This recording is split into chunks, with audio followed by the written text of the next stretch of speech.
What's going on, ladies and gentlemen? Josh here from Polymathics, the YouTube channel that helps you become a modern-day Renaissance man.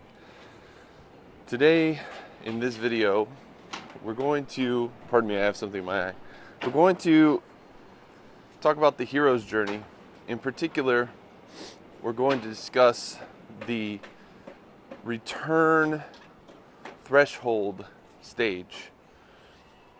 This stage happens normally after the pursuit stage. And in the pursuit stage, if you recall, both the hero, pardon me, something really in my eye. If you recall, in the pursuit stage, the hero and the villain are racing against time and racing against each other in order to prevent one another from returning the power or releasing the power to society. So I'll give you a quick example.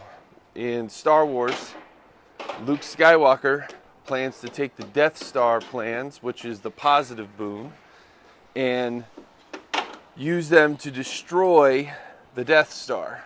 While at the same time, Darth Vader and Governor Tarkin are planning to take the Death Star to destroy the rebel base. So there's a race against time.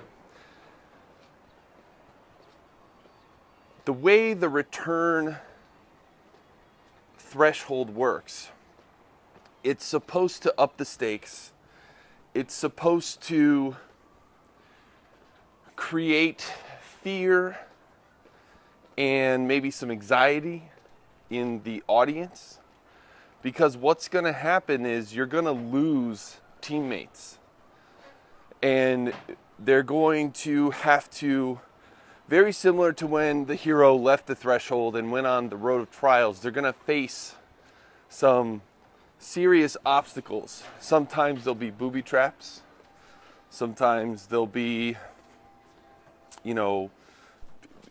cannon blasters. It could be a fortress. But during this phase, the team that the hero is using to fight is going to be whittled down. Normally, this is another thing to think about. Normally, around this phase, the hero has enlisted some sort of army. A lot of time, it's the army of the divine. Sometimes they come willingly, sometimes they don't. Sometimes it's society's army, it's a military or something like that. And what you'll see is the villain's military or the antagonist's military, they're kept at bay to allow the hero to go fulfill his duty against normally the shadow. And what happens though is, I'm sure there's examples out there where this doesn't happen, but 9 times out of 10, someone from the hero's party dies or is taken out of commission. Many times, there's more than one person. So I'll just, and what this does is, again, you're whittling away the team so that really the hero is the only person who can do the job, who can restore the power of the boon. And it also sends the villain and the hero, or the shadow, it's not really the villain, it's the shadow. That's a whole nother topic, but it's the shadow and the villain. It sends them into direct opposition of each other, where they have to face each other again. This time, mano a mano, for all the cash and prizes. So, just to give you a couple examples so you understand what I'm talking about. If we go back to Star Wars, you have 2 or 3 X-Wing teams going on an assault run in the Death Star. You have Gold Leader, I think Red Leader, and then there's Rogue, which is Luke. But there's several teams, and you see throughout the battle, this is the return threshold, you see the laser cannons or the TIE fighters or Darth Vader just decimating the rebel crew. You have, let's see, Porkins dies. Some random people we don't even know their names die. But for Luke, the real big one that hits him hard, there's two actually. Biggs gets killed, which a lot of people, if you're not real familiar with Star Wars, you won't know who Biggs is. But essentially Biggs was well, first of all, he was Luke's friend from back home on Tatooine. And he was the guy that Luke looked up to before he left. But in myth, he represents we'll call it the almost hero. There's probably a better term, but it's the hero that the hero looked up to. The person that the hero back in the normal world had wished he could be. And when Luke or any hero sees that role model, that peer who is almost at their status die, that's a very difficult psychologically for them to come to grips with, while at the same time fighting. I don't know if you guys can see it, but here's the train. Love that train. Always making lots of noise for me during the videos. And then we also got some builders over here putting together another apartment complex. But in Star Wars, Biggs is a big loss. Another big loss is R2. At the very end, R2 gets hit. Another loss that happens is Wedge. Again, if you're not very familiar with the Star Wars franchise, you may not know who Wedge is, but essentially he's actually in all three films. He's basically the ace pilot for the rebels. And he, in each of the Death Star runs and all that, he's essential. He's the main person who helps either Luke destroy it, or later on he helps Lando destroy the second Death Star. But Wedge, what happens is Wedge is giving him cover fire, and Vader comes in and clips his wing, and so he has to bounce out. So in Star Wars, lots of rebels die in order to give Luke that one chance to do what he's got to do. If we take a look at a newer Star Wars, Rogue One, everybody dies, including the heroes. But if you look at the way it's done, everybody in that movie has a mission at the end that has to be fulfilled in order to get those plans to eventually Princess Leia. And basically the entire team, every single hero, every person on the hero's team in Rogue One gets killed by the end because of the difficulties of the crossing of the return. Now, the reason why that is still a success is because they are able to get the boon, which is the Death Star plans, to Princess Leia. If we look at some other movies, one that I just watched last night for the first time in probably 15, maybe even 20 years, is a movie called Krull. It's from, I believe, the 1980s. And it's an amazing, back then it was an amazing movie. Nowadays, it doesn't hold up so good. But the storytelling is good. There's a lot of pieces there that are incredible. Essentially, Krull is a planet that's being invaded by these creatures from outer space. And the main dude, I think his name is Cohen. Don't quote me on that. He goes on an adventure with an old guy, right, to save the world and rescue his princess.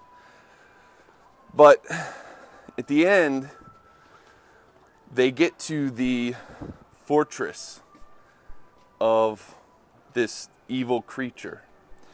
And that starts the crossing of the return. In this crossing of the return, he's probably got, I don't know, 15, 20 guys with him. By the end of the return, there are like 4. So they whittle them down big time. There's the train again. Uh, and the thing I said earlier about booby traps and stuff is very true. You know, if the hero, wherever they go back, if it's like the antagonist fortress or something, then there will be booby traps. There will be guards.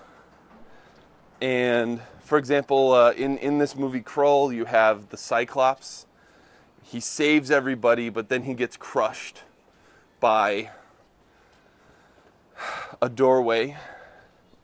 And then you have a lot of the friends who were in the band of heroes, that they were originally slaves and bandits.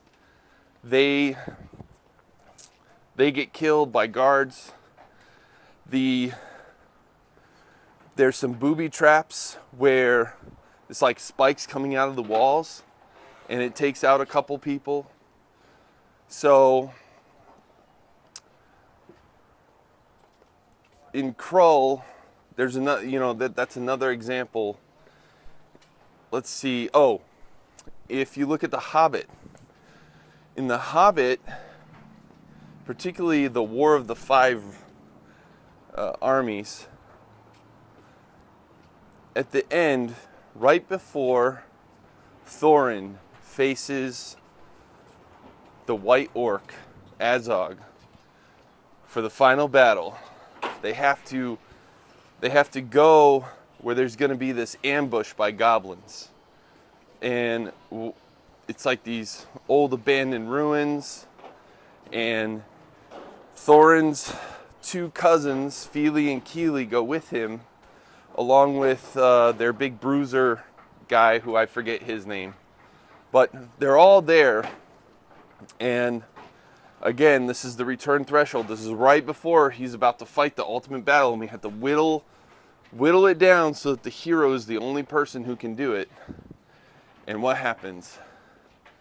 Fili and Kili are both killed, and it's a very sad moment. Everybody feels it, but it's also the other thing, I guess, that crossing the return of the threshold does. I hadn't thought about this. Is it puts a little bit of rage in the hero. You know, here are these people who have befriended him, have allied him, who are going against all these obstacles with him, and now at the end, the antagonistic force is basically taking away his friends, you know. So this causes heroes a lot of pain, which then can, in some ways, be used to focus them when they do go into the final battle. So I think that's a pretty good. I think that gives you a pretty good idea of what goes on in crossing the return threshold stage. I guess the final thing I want to note, and I'm not sure if I mentioned this in any of the other videos, but in the third act, which covers all of these things, the refusal of the return, the pursuit, crossing the threshold, the final battle, which is usually Master of Two Worlds, all of these stages in the third act, one thing to keep in mind is you cannot introduce any new information. You can't have, at the very end of your story, some new character come into play, some new main character. I mean, of course, if you have the hero's army or an army is teaming up with the hero, you can have those people, but no new information, nothing that's going to change the story dramatically, no new twists, no new place to go, no key critical information that's going to change the course of the story to where the hero and the villain are going to come at each other. Also, nothing that's going to magically allow the hero to suddenly destroy the villain. It has to be something that has been set up earlier in the story. Okay, I hope this has been helpful. I hope you guys have a better understanding of the crossing of the return threshold, and I'll catch you in other videos where we'll discuss the hero's journey in more depth. Till next time, take it easy.